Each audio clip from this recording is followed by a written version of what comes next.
So I was talking to this guy that was here to set up the cable and to hang the TV. And we got into conversation about what I do, and I told him that I'm a life coach for successful business people and entrepreneurs. And he asked me a question, which was, what would be your one piece of advice for an aspiring entrepreneur like myself? I thought about it for a second, and it reminded me of a friend of mine who is a young guy in his 20s and has big dreams of starting this cannabis business, and he now has a job doing like Postmates or something like that, a delivery service. And he was telling me how he felt a little bit embarrassed when he's delivering, something from the pharmacy or a pizza or some burgers or something like that. And it also reminded me of a client that I have that is a successful business person, but they really want to start their own business and to kind of be in control of their own destiny and live for a living by making their passion also their work. And the advice that I would give all three of those people is exactly the same, which is to support your hustle until your hustle can support you. And by your hustle, I mean that passion that you want to turn into a business, the big picture idea that you have for your life.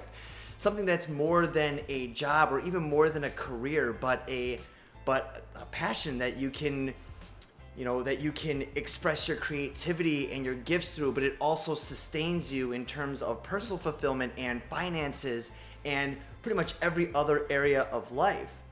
Now, we want to achieve this level of success because what it means to us is freedom.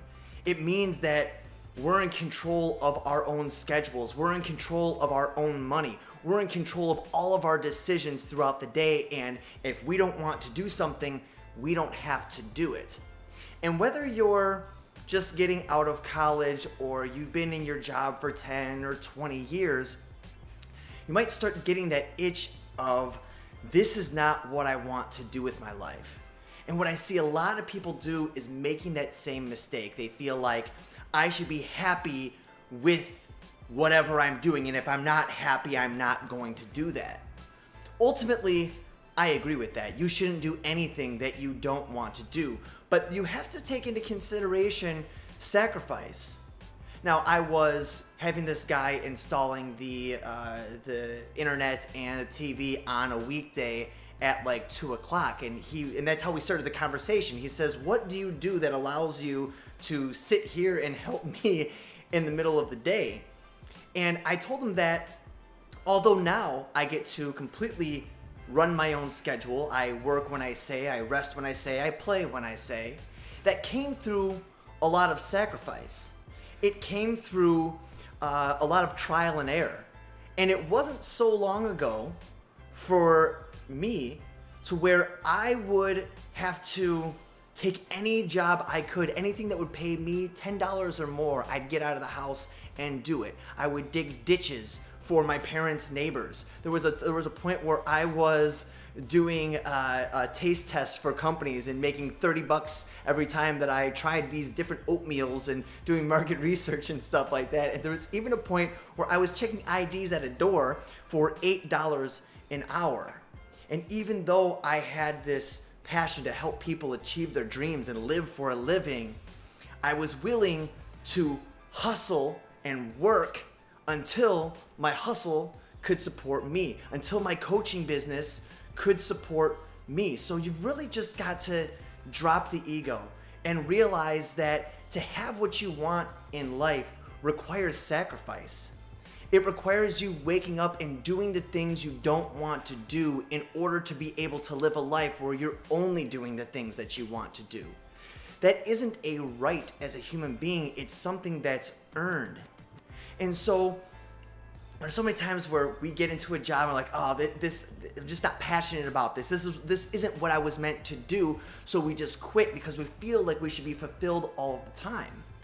And so you got to start with the 80-20 rule. So 80% of the time you're doing something you don't want to do, and 20% of the time you're doing the thing that you love to do. So if your passion is to do home repairs and build a Mr. Fix-It business, so for 80% of that time, you work for the cable company, getting your shit done, making your paycheck, paying your bills, and that other 20% of the time you spend doing what you're passionate about, doing your handyman work, building that cannabis business, or building an internet marketing business, whatever your passion may be.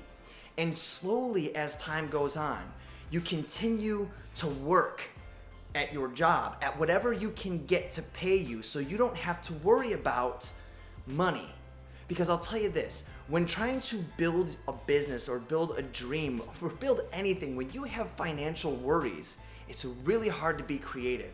It's really hard to make rational decisions because you're in survival mode.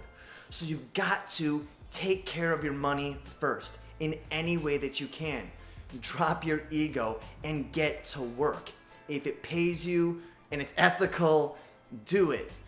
And as long as you hustle like that, and once you get your bills paid, spend the rest of your time doing what you're passionate about and start making a little bit of money. And soon it'll be 70% you doing your job, 30% of your money is gonna come from your passion. It's gonna come from your small business. And then it's gonna get to a point where it's 50-50, and then you make that magical moment, that jump, where you say, I'm gonna go for this. I've generated enough momentum that I'm going to make this jump. It's time for full transformation. I've been setting it up, and now it's time to knock it down. But unless you're willing to completely sacrifice your time for the sake of your passion, then you're probably never gonna get there. And the thing is, you might be looking at it the wrong way. If you're throwing garbage for the sake of you building that business, you chasing that dream, then every can you pick up and toss, it is for the purpose of building that dream. So don't just think that when you're doing your business is when you're doing your business. Whatever you're doing to support your business is an effort towards that dream. So you've got to change the mindset of this is just a job. No, this is a tool. And these are resources and assets in order for you to build your dream. So don't demonize the 9-to-5.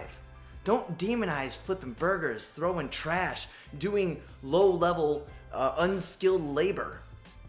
Don't knock it, because all of those are tools and assets and stepping stones in order for you to get to that level. That's what grinding's all about. You need to support your hustle with your job until your hustle can support you.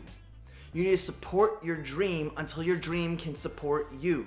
So my suggestion to the cable guy, my suggestion to my client who's working for a delivery service, and my suggestion to my high-level executive that wants to build, and all three of them that want to build their own businesses, stick with your job and work for your dream until your dream can work for you. If you choose to just only do the things that you want to do, that's just play. You've got to build a business around it. You've got to feed that baby until it turns into something that can sustain you. So don't quit that job, not just yet. Get your ducks in a row. Keep grinding, and keep feeding that dream until that dream can turn around and say, I got you. Quit that job. I'm going to feed you from now on. So I talked to a lot of you throughout the week, and I know a lot of you have big dreams, but you're still working what you feel are small jobs. So what is the job that you're doing right now to feed your dream? Let me know in the comments below.